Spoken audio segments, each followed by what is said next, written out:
the communications hub aboard Meridian Station, buzzed with its usual symphony of interstellar chatter. Nova Sterling sat at her primary console, auburn hair catching the soft blue glow of her holographic displays as her fingers danced across the interface with practiced ease. At 28, she had become one of the galaxy's most skilled communication coordinators, her gentle nature and intuitive understanding of different species making her invaluable in maintaining the delicate web of relationships that kept civilization functioning. Morning traffic report coming in from the Andromeda trade routes. She murmured to herself, routing the data through appropriate channels.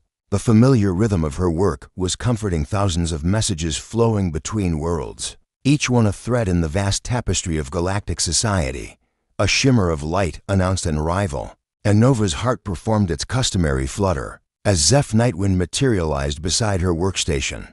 His ethereal form seemed to be composed of starlight and whispered dreams, translucent yet undeniably present. As a member of the luminar species, he existed partially in normal space and partially in dimensions beyond human perception, his very presence making the air around him seem to hum with gentle energy. "Good morning, Nova," he said, his voice carrying harmonics that made even simple words sound like poetry. "I trust the communication streams are flowing smoothly today," Nova smiled, feeling the familiar warmth that spread through her chest whenever Zeph visited. Their professional relationship had slowly evolved into something deeper over the past year, though neither had spoken directly about the growing connection between them. The cultural differences between their species made such relationships complex, but the attraction was undeniable. "Smooth as cosmic silk," she replied, gesturing to the data streams swirling around them in holographic splendor, "though I've been noticing some interesting patterns in the outer rim frequencies. Human research stations have been unusually quiet over the past few days." Zeph's luminous form brightened with curiosity, his energy patterns shifting in ways Nova had learned to read as emotional responses. "Quiet how? Equipment failures? No, that's what's strange." Nova pulled up a stellar map showing communication traffic across the galaxy. "They're completing their missions and then just stopping. Station Kepler 7 finished their mineral survey yesterday and hasn't transmitted since. The archaeological team on Rigel Prime sent their final report 3 days ago and went dark. It's like they're all reaching natural conclusions simultaneously." Before Zeph could respond, an urgent alert chimed across Nova's console. Her primary communication channel to Earth, a connection that had been constant for over 2 centuries, was showing an incoming priority transmission. Nova opened it with growing unease. The holographic image of Elena Morningstar, Earth's chief diplomatic representative, appeared above the console. Her expression was serene but final, like someone who had made a difficult but necessary decision. "To all galactic partners and friends," Elena began, her voice carrying across the communication hub with crystalline clarity. "Effective immediately, humanity is withdrawing from all galactic operations and communications. We thank you for 3 centuries of cooperation and wish you prosperity in your future endeavors. All human personnel are returning to Earth space. All contracts and agreements are hereby terminated. This transmission marks the end of humanity's participation in galactic civilization." The message ended abruptly, leaving Nova staring at an empty hologram projector in shock. "Did she just say what I think she said?" Nova whispered, her hands trembling as she tried to process what she had heard. Zeph's form flickered with alarm, his energy patterns showing the luminar equivalent of deep concern. "Nova, try to reestablish contact with Earth immediately." Nova's fingers flew across her interface, attempting to open communication channels that had been reliable for centuries. Every attempt met with silence. The quantum communication network that connected Earth to the galactic community simply wasn't responding. "It's like they've completely severed all connections," Nova said, her voice rising with panic. "Not just communications, the entire quantum infrastructure we built together is going dark." More alerts began cascading across her displays as reports flooded in from across the galaxy. Human research stations were shutting down their communication arrays. Human trade vessels were abandoning their routes and heading toward Earth space. Diplomatic missions were packing up and departing without explanation. This is coordinated. Nova breathed, watching the avalanche of reports. Every human operation in the galaxy is shutting down simultaneously. Zeph moved closer, his ethereal presence warming the air around Nova's workstation. Contact between their species was rare and meaningful, requiring careful energy synchronization. This is unprecedented. Species don't just withdraw from galactic civilization. What could have prompted such a drastic action? Nova opened emergency channels to other communication hubs across the galaxy. The responses were immediate and alarming. The Vegan territories were reporting that 40% of their cargo shipping handled by human logistics companies had simply vanished overnight. The crystalline cities of Arcturus were experiencing cascading system failures as human-maintained quantum processors went offline. Even the ancient ethereal collective was discovering that their interdimensional communication networks relied on human-designed resonance calibrators. "Zeph, look at this," Nova said, pulling up a real-time analysis of galactic infrastructure. Humans weren't just participants in our civilization, they were the foundation of it. Communication networks, trade routes, conflict resolution, technological maintenance, they were involved in everything. The emergency klaxon began sounding throughout Meridian Station, a deep harmonic tone that signaled a galaxy-level crisis. Nova's workstation was now completely overwhelmed with incoming messages, each one more urgent than the last. Shipping companies reporting stranded cargo vessels, research installations requesting immediate technical support, diplomatic missions demanding explanations for humanity's withdrawal. Zeph's form solidified slightly as he focused his energy, the luminar equivalent of intense concentration. "I'm receiving emergency transmissions from my homeworld. Our quantum consciousness network is experiencing unprecedented instability. We never realized how much we depended on human technical support." The full scope of the crisis was becoming clear as more reports arrived. The galaxy's communication backbone, which had seemed so robust and reliable, was beginning to collapse without human involvement. Systems that had operated flawlessly for decades were experiencing failures. As their human support disappeared, Nova attempted to contact her human colleagues directly, but found that every personal communication channel had been severed. Marcus Reed, the engineer who had trained her on quantum communication protocols, Elena Vasquez, the cultural liaison she had worked with for 3 years. Dozens of human friends and colleagues had simply vanished from the galactic community, as if they had never existed. "This can't be happening," Nova whispered, watching real-time reports of system failures cascade across multiple star systems. "How could we be so dependent on one species without realizing it?" A new message appeared on Nova's priority channel, this one different from the routine emergency reports. It was addressed specifically to her, marked with encryption that suggested it came from someone who knew her personally. She opened it with trembling hands. The holographic image that appeared was of Marcus Reed, the human engineer who had been her mentor and, she had thought, her friend. "Nova," he said, his expression gentle but sad. "I know this seems sudden and frightening, but please trust that this decision wasn't made lightly. Humanity has reached a crossroads in our evolution, and continuing our role in galactic civilization would prevent both us and you from growing into what we're meant to become." Nova leaned forward, captivated by his words despite her confusion and fear. "You've been an exceptional student and colleague. Your intuitive understanding of quantum communication patterns goes far beyond anything we taught you. That's not an accident, it's evidence that your species, all the species in this galaxy, have capabilities you haven't discovered yet." The image flickered slightly, as if transmitted from an impossible distance. "Don't try to maintain the old systems. Let them evolve. Let them fail if necessary. In the spaces between the failures, you'll find new ways of connecting that we could never have shown you. Trust yourself, Nova. Trust your heart, especially when it comes to connections that transcend species boundaries." The message ended with words that made Nova's breath catch. "Take care of those you love. They're more important than any technology." Zeph moved even closer, taking the risk of allowing his ethereal hand to almost touch her shoulder. The gesture sent warmth through Nova's body, A sensation that was part physical comfort and part something deeper, a connection that transcended the boundaries between their species. "Whatever is happening, we'll face it together," he said, his voice carrying new harmonics of determination, and something else Nova was beginning to recognize as love.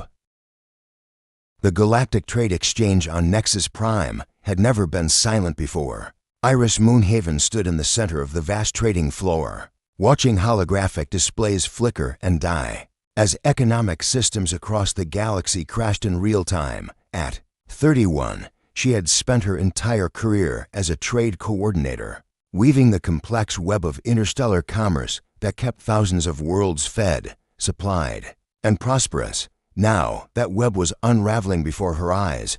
"Shipping lane Gamma 7 is completely dark," reported her assistant, a nervous young Altarian whose crystalline features were pulsing with stress. "The entire vegan cargo fleet has disappeared. 23 vessels, just gone." Iris ran her hands through her dark hair, trying to process the magnitude of what was happening. The morning had started, normally trade routes humming with activity, cargo manifests flowing smoothly between systems, the usual rhythm of galactic commerce. Then humanity had announced their withdrawal, and within hours, the entire economic foundation of the galaxy had begun to collapse. "What about the backup? Shipping companies?" she asked, though she already suspected the answer. "Most of them used human logistics software. The systems are failing faster than we can reroute." Her assistant's voice cracked with panic. "Iris, I don't think people realize how bad this is. Humans didn't just participate in our economy, they were our economy." A soft chime announced an arrival at her workstation, and Iris turned to see a figure materializing from crystalline light. Kale Stardancer was a member of the Prism Folk, beings composed of living crystal who could refract their consciousness across vast distances. In his current form, he appeared as a tall humanoid figure whose body seemed to contain entire galaxies. Within its translucent structure, "Iris," he said, his voice carrying the harmonic resonance of crystal formations singing in harmony. "I came as soon as I heard about the communication blackout. My people's trade networks are experiencing catastrophic failures." Iris felt a flutter of warmth despite the crisis surrounding them. She and Kale had worked together for over 2 years, coordinating trade between the Prism Folk's crystal gardens and agricultural worlds throughout the galaxy. What had started as professional collaboration had gradually evolved into something deeper, though the complex nature of interspecies relationships had kept them from exploring those feelings. "It's worse than just communication failures," Iris said, pulling up a holographic display of galactic trade routes. The normally brilliant network of interconnected pathways was now filled with red zones, indicating complete breakdowns. "Look at this. 70% of all cargo movement in the galaxy was handled by human companies. They didn't just ship goods, they managed the routing algorithms, maintained the navigation systems, operated the orbital transfer stations." Kale moved closer, his crystalline form refracting the light from her displays into beautiful rainbow patterns. "The Prism Syndicate is reporting similar problems. Our crystal harvests were transported on human ships to processing facilities run by human technicians. Without them, we have billions of credits worth of raw crystal sitting in warehouses with no way to process or ship them." An urgent alert flashed across Iris's main display. It was a message from the Bellatrix Agricultural Collective, one of the galaxy's major food producers. She opened it with growing dread. "Emergency assistance required," the message began. "Crop failure imminent on 17 worlds. Human-designed atmospheric processors failing. Human-operated shipping networks offline. Food supplies for 47 systems at risk. Request immediate intervention." Iris stared at the message, the full scope of the crisis finally hitting her. "Kale, this isn't just about trade routes and shipping delays. People are going to starve." Kel's crystalline form darkened with concern, his internal light patterns shifting to deeper, more somber hues. "The Prism Folk maintain emergency food reserves, but they're stored in facilities that use human automation systems. If we can't access them..." More alerts cascaded across Iris's displays. The Andromedan Manufacturing Consortium was reporting that their automated factories had shut down when human maintenance protocols went offline. The Centauri banking network was experiencing cascading failures. As human-designed financial algorithms stopped functioning, even basic utilities on dozens of worlds were failing as human-operated power grids went dark. "How did this happen?" Iris whispered, watching real-time reports of economic collapse spread across the galaxy like a plague. "How did we become so dependent on one species without realizing it?" Kale reached toward her, his crystalline hand stopping just short of touching hers. Physical contact between their species was possible but complex, requiring careful harmonic synchronization between his crystal matrix and her biological systems. The gesture itself spoke volumes about his feelings for her, perhaps because they made it seem effortless. He said softly, "Humans never demanded credit or recognition. They simply solved problems quietly and moved on to the next challenge. We took their competence for granted." Iris pulled up historical trade data, searching for patterns she had never noticed before. What she found made her gasp.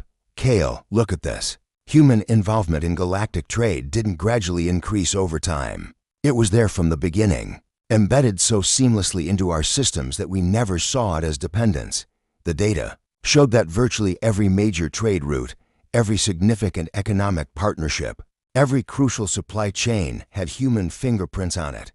They had designed the protocols, written the software, trained the personnel, and maintained the infrastructure that kept galactic civilization functioning. "It's like they were gardeners," Kale observed, his crystalline form brightening with understanding. "They cultivated our civilization, helped it grow, but always stayed in the background." A new emergency alert appeared, this one from Iris's own homeworld of Celestial Prime. The message was from her sister, Marina, who managed one of the planet's major cities. "Iris, we need help urgently. The urban management systems are failing. Traffic control, waste processing, power distribution, all of it was maintained by human contractors. The city is starting to shut down, and we have no idea how to fix it. Can you route emergency supplies and technical support?" Iris stared at the message, feeling helpless. How could she route supplies when the entire shipping network was collapsing?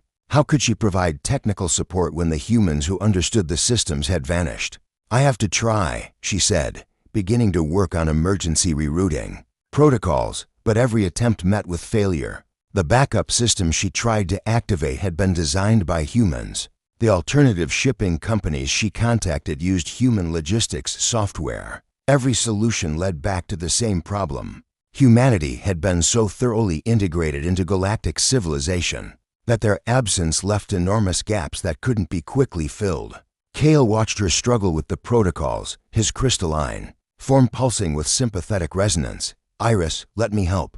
The Prism folk have some emergency transport capabilities that don't rely on human systems." She looked up at him, seeing genuine care in the way his internal light patterns had shifted to match her emotional state. "You would do that, even though it would strain your people's resources for you." Kel's form brightened, and he took the risk of letting his crystalline hand briefly touch hers. The contact sent harmonious vibrations through both their beings, a sensation that was part physical pleasure and part spiritual connection. "I would do much more than that." The touch lasted only a moment, but it filled Iris with warmth and determination. Together, they began working on alternative solutions. Kel's people could provide limited transport, using their natural ability to phase through crystal networks across space. Other species had capabilities that had been underutilized. Because human systems were more efficient, it wouldn't replace what had been lost, but it might prevent complete collapse. As they worked, Iris found herself acutely aware of Kel's presence beside her. The crisis was bringing them closer, forcing them to rely on each other in ways their professional relationship had never required. The barriers between their species suddenly seemed less important than the connection growing between them. "There," Kale said, his harmonic voice carrying notes of satisfaction. "We've established an emergency supply route to Celestial Prime. It's not perfect, but it should provide enough resources to keep your sister's city functioning while they develop long-term solutions." Iris smiled, feeling a surge of affection for this crystalline being who had risked his own people's resources. To help her family. Thank you. I don't know how to repay this. You don't need to repay anything, Kale said, his form pulsing with warm light. We're partners in this. Whatever comes next, we face it together. Round them. The trading floor continued its descent into chaos, but Iris began to see patterns in the breakdown that gave her hope. Species that had never worked directly together were forming emergency partnerships. Alternative technologies that had been overlooked in favor of human efficiency were being rapidly developed. The galaxy was learning to function differently, and perhaps more resilient ways. Kale, she said, reaching toward him again. When this crisis passes, when we've found new ways to make the galaxy work, would you like to explore what this connection between us might become? The void between stars had never seemed so vast or so lonely. Raven Shadowbrook piloted her exploration vessel, wandering heart through the emptiness that had once been humanity's most distant research outpost, her hands steady on the controls. Despite the growing weight of disappointment in her chest, at 29, she had spent 7 years as an independent deep space explorer. But this mission felt different from all the others. This wasn't about discovery, it was about finding the unfindable. Another dead zone, she murmured into her ship's communication system, knowing that Orion Voidwalker would be listening from his own vessel nearby. Station Kepler 9 is completely abandoned. No signs of struggle, no emergency beacons. They just left through the quantum link that connected their ships. She heard Orion's voice, carrying the ethereal harmonics of his species. The drifters existed partially outside normal spacetime, able to navigate the currents between dimensions with an intuitive understanding that made them invaluable as guides through uncharted regions. I'm detecting residual energy patterns, Orion replied, his words accompanied by the faint whisper of cosmic winds that always surrounded his people. The humans didn't just abandon this place, they deliberately erased all traces of their work. The quantum signatures have been scrubbed clean. Raven felt a familiar flutter in her stomach at the sound of his voice. Their partnership had begun 3 months ago, when the Galactic Search Initiative had paired explorers from different species to investigate humanity's disappearance. What had started as professional collaboration had evolved into something deeper, though the nature of Orion's existence made their relationship unlike anything either of them had experienced before. I'm coming aboard your ship, Orion's voice continued. I want to examine the energy patterns more closely. Raven's pulse quickened at the prospect of his visit. Physical proximity between their species was rare and intense. Orion's partially dimensional nature meant that when he manifested fully in normal space, the experience was overwhelming for both of them, part sensory explosion, part spiritual connection. The airlock chimed softly as Orion's form began to solidify in her ship's corridor. He appeared as a tall, elegant figure whose edges seemed to blur and shift, as if he existed in slightly more dimensions than her eyes could properly process. His dark hair moved as if stirred by winds that existed in other realities, and his eyes held depths that seemed to contain entire galaxies. Raven, he said, moving toward her with the fluid grace of someone who navigated by feeling the currents of space itself. The patterns I'm detecting suggest something extraordinary happened here. The humans didn't just leave, they transformed the very nature of this space. She stood to greet him, acutely aware of how his presence filled her small ship's bridge with an energy that made her skin tingle. Transformed at how? Orion moved to her sensor station, his hands passing through the controls in ways that shouldn't have been possible, but somehow enhanced their sensitivity. See these quantum fluctuations? They're not random. They're instructional, like guidelines or lessons embedded in the fabric of space itself. Raven leaned closer to see what he was indicating, bringing her near enough to feel the strange warmth that radiated from his partially dimensional form. You think the humans left us clues? More than clues, Orion said, his voice dropping to an intimate whisper that sent shivers through her. I think they left us teachers. Every abandoned facility we've investigated has these same patterns. They're not trying to hide their departure, they're trying to help us understand why it was necessary. Over the past 3 months, Raven and Orion had visited dozens of abandoned human installations across the galaxy. Each site told the same story: sudden but orderly departure, All sensitive equipment carefully dismantled or destroyed, and these strange quantum patterns that seemed to pulse with hidden meaning. "I've been thinking," Raven said, settling into the pilot's chair and gesturing for Orion to take the co-pilot position. "What if we've been approaching this wrong? We keep looking for humans, but what if we should be looking for where humans came from?" Orion's form brightened with interest, his dimensional nature allowing him to perceive possibilities that existed beyond normal spacetime. "You mean their origins? But humans have been part of galactic civilization for over 3 centuries. Have they?" Raven pulled up historical records on her main display. "I've been reviewing the archives, and there's something strange about humanity's first contact with galactic civilization. They didn't seek us out, we found them, but the records are vague about how they developed faster than light travel so quickly after we made contact." Orion leaned forward, his attention fully focused on her words. When he concentrated like this, his form became more solid, more present, and Raven found herself distracted by the intensity of his gaze. What are you suggesting?" he asked. "I'm suggesting that maybe humans were never really newcomers to galactic civilization. Maybe they were something else entirely, and we just never asked the right questions." Raven activated her ship's long-range sensors, scanning for traces of the quantum patterns they had been following. "There's something out there. Orion, a signal that's been calling to me for weeks. It's faint, but it's definitely artificial, and it's coming from a region of space that's supposed to be empty." Orion's form shimmered as he extended his consciousness into the dimensional currents around them.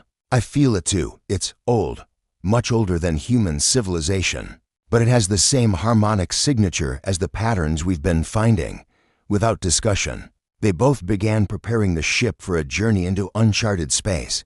Their movements around each other had become a dance over the months of working together, each anticipating the other's needs with an intimacy that transcended species barriers. "Raven," Orion said as they plotted their course, "whatever we find out there, it's going to change everything. Are you ready for that?" She looked at him, seeing concern and something deeper in his multi-dimensional eyes. "Are you asking about the mission or about us?" "Both," he replied honestly. "This search for humanity has brought us together, but what happens when we find our answers? What happens to this?" He gestured between them, indicating the connection that had grown stronger with each shared discovery. Raven reached toward him, her hand stopping just short of his. Touch between their species was intense, but possible when Orion solidified enough for contact. The sensation was unlike anything in normal reality. "Whatever we find, whatever changes, I want to face it with you." Orion smiled, and his form became solid enough for their fingers to intertwine. The contact sent waves of sensation through both of them, part physical pleasure, part emotional connection, part glimpse into realities beyond normal perception.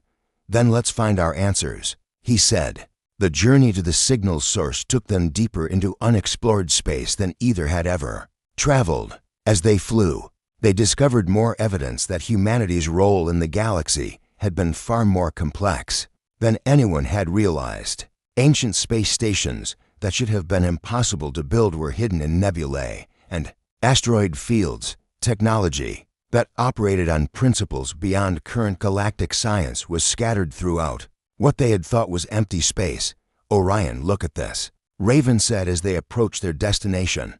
Her sensors were detecting a massive structure hidden behind a field of quantum distortion. "It's enormous, the size of a small moon, but it's been cloaked to appear as empty space." Orion extended his consciousness into the dimensional currents around the structure. "It's not just cloaked, it exists partially outside normal spacetime. That's why it's been undetectable. But Raven, the energy signature is incredibly powerful. Whatever this is, it's still active." As they approached, the cloaking field began to dissolve, revealing a structure that defied easy description. It appeared to be grown rather than built, its organic curves suggesting a technology that merged the biological with the mechanical. Most remarkably, it was beautiful. Every surface seemed to capture and reflect starlight in ways that created patterns of stunning complexity. "It's a library," Raven breathed, understanding flooding through her as they drew closer. "Look at the quantum patterns in its structure. It's not just storing information, it's storing the accumulated knowledge. An experience of entire civilizations. A communication signal reached their ship, carried on frequencies that bypassed normal space, and spoke directly to their consciousness. The voice that emerged was unmistakably human, but carried harmonics that suggested something far more complex than biological vocal cords. "Welcome, seekers," the voice said, somehow managing to sound both ancient and young. "We have been waiting for you to find us. You seek answers about humanity's departure, but to understand our leaving, you must first understand our arriving." Raven and Orion exchanged glances, both feeling the weight of imminent revelation. "Who are you?" Raven asked. "We are what humanity became, and what humanity always was. We are the gardeners, the watchers, the shepherds of galactic civilization. Come aboard, and we will show you the truth about your galaxy, your civilizations, and the role you are being prepared to inherit."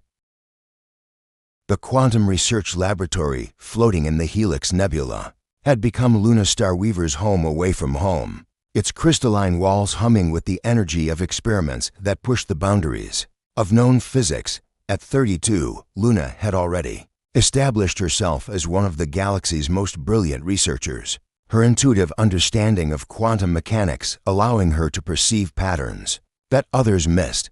But the discovery she had made 3 days ago challenged everything she thought she knew about reality itself. "The temporal displacement is accelerating," she murmured to herself, watching data streams cascade across her holographic displays. The readings were impossible according to conventional science, but the evidence was undeniable. Somewhere in the quantum foam that underlied reality, massive changes were occurring, changes that seemed to be rewriting the fundamental laws of physics. A ripple in spacetime announced an arrival, and Luna's heart performed its familiar dance of anticipation and wonder as Atlas Dreamcatcher materialized in her laboratory. His species, the temporal touched, existed across multiple time streams simultaneously, experiencing past, present, and future as a single continuous moment. In his current manifestation, he appeared as a figure whose form seemed to flicker between different ages, sometimes young and vibrant, sometimes ancient and wise, sometimes showing glimpses of futures yet to come. "Luna," he said, his voice carrying echoes from across time. "I felt the disturbance in the temporal currents. Your experiments are creating ripples that reach into dimensions I can barely perceive." Luna smiled, feeling the familiar warmth that spread through her whenever Atlas visited. Their relationship had begun 6 months ago when her research into quantum consciousness had accidentally opened a window into the temporal realm where his people dwelled. What had started as scientific collaboration had evolved into something deeper. Though loving someone who experienced time differently than she did required constant adaptation and understanding. "It's not my experiments causing the disturbance," she said, pulling up a 3-dimensional model of local spacetime. "Something massive is happening to the fabric of reality itself. Look at these readings. Quantum fluctuations are spiking across 17 different dimensional layers." Atlas moved closer, his form stabilizing as he focused his temporal perception on her present moment. When he did this, becoming fully present in her time stream, the sensation was intoxicating for both of them. "The patterns are familiar," he said, his eyes showing glimpses of possibilities that existed beyond normal perception. "I have seen these fluctuations before, in futures that may come to pass." "What did you see?" Luna asked, leaning toward him with scientific curiosity and personal concern. Atlas's form flickered, showing her brief glimpses of different temporal possibilities. Transformation, evolution, a civilization ascending to something beyond physical existence. "But Luna, the readings you're detecting, they're not predictions of the future. They're echoes of something that has already happened." Luna felt a chill run down her spine. "What do you mean?" "I mean that somewhere, somewhen, a species has already transcended the normal boundaries of space and time, and their transformation is creating reverberations across all of reality." Atlas gestured to her quantum displays. "These aren't random fluctuations. They're footprints, evidence of beings who have learned to walk between dimensions." Before Luna could respond, an urgent alert chimed across her laboratory's communication system. The message was from Raven Shadowbrook, the deep space explorer, who had been investigating humanity's disappearance. Luna had been following Raven's reports with growing interest, sensing connections between the explorer's discoveries and her own research. "Luna, you need to see this," Raven's voice carried across the quantum link, tight with excitement and fear. "We've found something, a structure hidden in deep space. It's technology beyond anything we've seen, and it's sending out temporal signals. The patterns match some of the quantum fluctuations you've been tracking."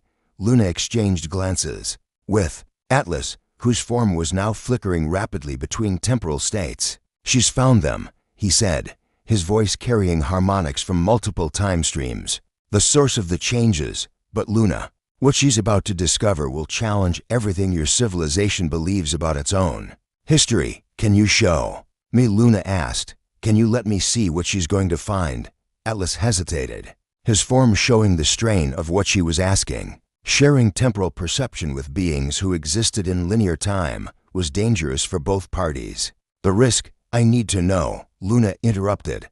"If this is connected to humanity's disappearance, if it explains what's happening to reality itself, then the risk is worth it."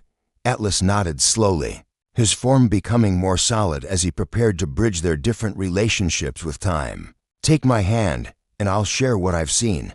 Luna reached toward him, their fingers intertwining. As Atlas opened his temporal perception to include her consciousness, the sensation was overwhelming. Suddenly she could perceive time, not as a river flowing in one direction, but as an ocean with currents moving in all directions simultaneously.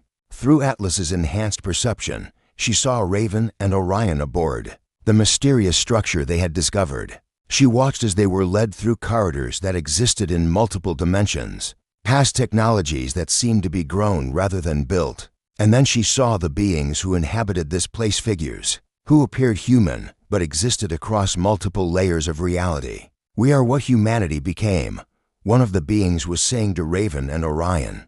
"But to understand our transformation, you must first understand what we always were." The scene shifted, showing Luna glimpses of galactic history from perspectives she had never imagined. She saw civilizations rising and falling across millions of years, each one guided by watchers who remained hidden in the background. She saw species that achieved greatness and then transcended physical existence, leaving behind only their knowledge and their role as shepherds for younger civilizations. "The cycle repeats," the being continued. "Young species develop, mature, and eventually face the choice of transcendence or stagnation. Those who choose transcendence join the Watchers. Those who choose stagnation eventually fade away."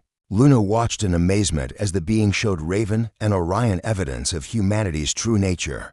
They had never been newcomers to galactic civilization. They had been its secret guardians, beings who had already transcended physical limitations, but had chosen to manifest in physical form, to guide other species through their development. "But why leave now?" Raven asked in the vision. "Why abandon the galaxy when so many species still need guidance?"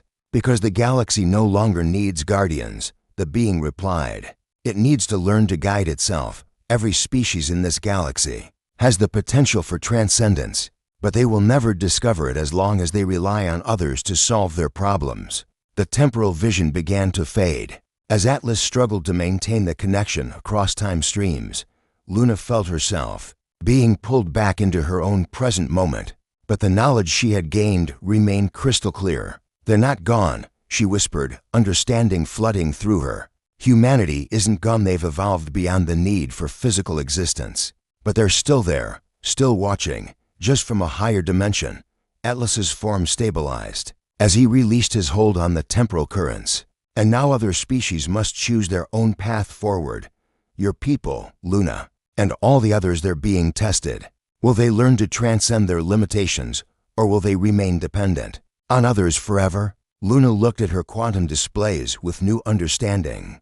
The fluctuations she had been detecting weren't random disturbances, they were invitations. Humanity's transformation was creating opportunities for other species to follow similar paths, but only if they were brave enough to take the first steps. "Atlas," she said, reaching for his hand again, "what does this mean for us, for our relationship?" if my species is being offered the chance to transcend physical limitations. Atlas smiled, his form showing glimpses of possible futures where they existed together across multiple dimensions. It means we get to discover new ways of loving each other. Time is not a barrier when you learn to exist outside its normal flow. Transcendence doesn't mean abandonment, it means expansion. Luna felt tears of joy and wonder streaming down her face. You're saying that love itself can transcend dimensions? I'm saying that love is what makes transcendence possible, Atlas replied, his voice carrying the certainty of someone who had seen it happen across countless time streams. Every species that has chosen evolution over stagnation has done so, because they learned that connection, compassion, and love are the fundamental forces that hold reality together. As night fell over the Helix Nebula, Luna and Atlas stood together in her laboratory, watching the quantum fluctuations that marked humanity's transformation into something beyond physical existence. The revelation was staggering. An entire species had evolved beyond the need for planets or ships or even bodies, becoming gardeners of reality itself. The diplomatic gardens aboard New Harmony Station floated serenely in the space between three star systems, their crystalline domes reflecting the light of distant suns in patterns that seemed to dance with hope itself. Celeste Nightfall walked among the flowering pathways, her diplomatic robes rustling softly as she reviewed the remarkable reports that had arrived that morning. At 34, she had spent the last 2 years helping to rebuild galactic civilization after humanity's departure, but today's news suggested they had finally turned a corner. The station itself was a testament to how much the galaxy had changed.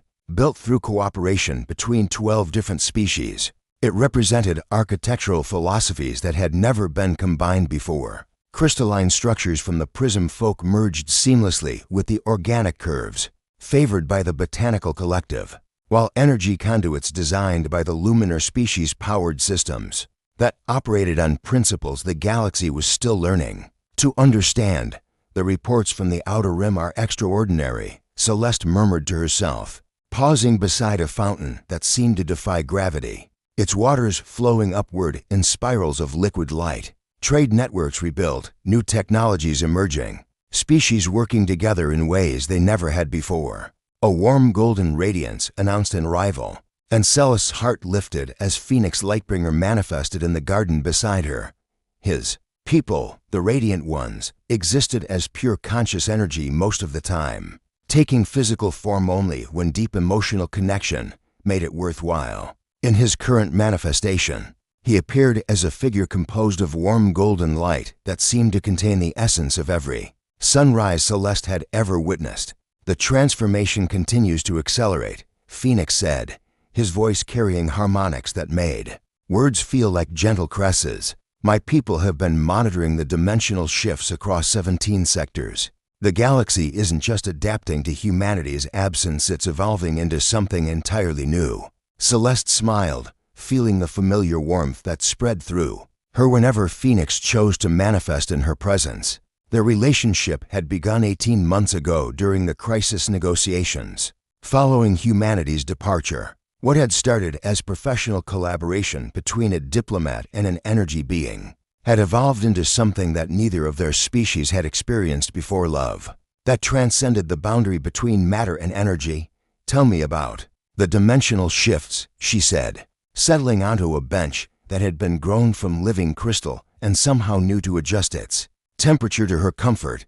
Phoenix's form settled beside her, his energy patterns shifting to create a sense of intimate proximity without overwhelming her biological systems.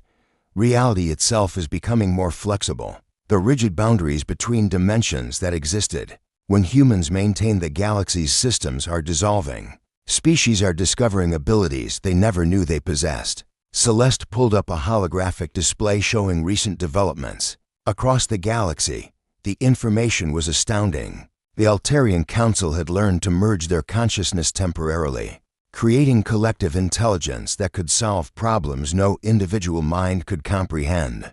The Vegan territories had discovered that their natural empathic abilities could be extended across interstellar distances, allowing for communication that transcended language entirely. It's as if humanity's presence was somehow limiting our potential, Celeste observed, not intentionally, but just by being so competent at everything they did. We never had to stretch ourselves, never had to discover what we were truly capable of.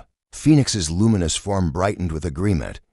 The Watchers succeeded perfectly in their role. They guided the galaxy's species to maturity while remaining hidden in the background. But their greatest gift wasn't their technology or their problem-solving, it was knowing when to step away. A soft chime announced an incoming priority message. Celeste opened it to find a communication from Luna Starweaver, the quantum researcher whose discoveries had helped explain humanity's transformation. Luna's excited face appeared in the holographic display, her eyes bright with wonder. "Celeste, you need to see this," Luna said, her words tumbling over each other with excitement. "We've made contact with the transcended humans. They're not gone, they're operating from higher dimensions, and they've been watching our progress. They're proud of how far we've come." The recording showed glimpses of the communication Luna had received. Beings of pure consciousness speaking across dimensional barriers, expressing joy at the galaxy's adaptation and growth. They offered knowledge freely but insisted that each species must choose its own path forward. "Most remarkably," Luna continued, "they're not the only ones. There are dozens of species that have transcended physical existence over the eons. They're all watching, all hoping that this cycle of civilizations will be the one that chooses universal transcendence over stagnation." Phoenix's form pulsed with excitement. "Universal transcendence," he repeated, "the possibility that entire galactic civilizations could evolve beyond physical limitations while maintaining their individual natures." Celeste felt a thrill of possibility. Is that what's happening? Are we all evolving toward something like what humanity became, each species in its own way? Phoenix replied, "The Prism folk are learning to exist as living information. The temporal touched are discovering how to create stable loops between past and future. My people are exploring consciousness as a fundamental force of the universe. And humans are becoming something beyond our current understanding." Celeste finished, "Gardeners of reality itself." A new message arrived, this one from the Galactic Cooperation Network that had replaced the old Council system. It was an invitation to a celebration, the first galaxy-wide festival since humanity's departure. Hundreds of species were planning to participate, sharing their new discoveries and celebrating their growth. "Will you come with me?" Celeste asked Phoenix. "To the festival?" Phoenix's form blazed with joy. "Nothing could keep me away. But Celeste, there's something I need to tell you. My people have been offered the opportunity to take the next step in our evolution. We could transcend our current energy forms and join the Dimensional Watchers." Celeste felt her heart skip a beat. "And I've been chosen to represent our species in making that decision. But I can't imagine taking such a step without you." Phoenix's form became more solid, more present. "Celeste, would you consider it? Would you think about evolving with me? About discovering what love becomes when it transcends all physical and energetic limitations?" Celeste reached toward him, her hand passing through the warm light of his current form while somehow still making contact on levels beyond the physical. "You're asking me to become something I can't even imagine. I'm asking you to become more than either of us could be alone," Phoenix replied. "The transcended beings we've contacted, they haven't lost their capacity for love. They've discovered that love is the force that allows consciousness to expand beyond any boundary." Around them, the diplomatic gardens seemed to pulse with approval, the plants and fountains responding to the emotional resonance of their conversation. Other beings moved through the pathways, representatives from dozens of species, all working together to build something new and wonderful from the ruins of the old galactic order. "The festival," Celeste said, making her decision. "Let's attend the festival first. Let's see what our galaxy has become, what all these species have accomplished in learning to stand on their own. And then we'll decide together what form our love takes next." Phoenix finished, his radiance warming her from within. As they made their way through the station toward the ships that would carry them to the festival, Celeste marveled at how much had changed. The corridors were filled with beings from dozens of species, all working together with an ease and cooperation that would have been impossible when humanity handled most interspecies coordination. New technologies hummed in the walls devices that operated on principles combining the best insights of multiple civilizations. The festival itself was unlike anything the galaxy had ever seen, held in open space within a nebula that had been transformed into a vast amphitheater. It brought together representatives from over 100 species. Each group shared discoveries they had made since learning to function independently: art forms that merged multiple sensory experiences, music that spoke directly to consciousness, technologies that operated through cooperative intention rather than mechanical force. But most remarkably, it celebrated love in all its forms. Beings from vastly different species had discovered new ways of connecting, of caring for each other across biological and cultural barriers. The festival became a living demonstration that the galaxy hadn't just survived humanity's departure. It had flourished in ways that would have been impossible while depending on external guidance. As Celeste and Phoenix watched the celebrations from a platform of crystallized starlight, she felt ready to take the next step. Phoenix, about your people's opportunity for transcendence.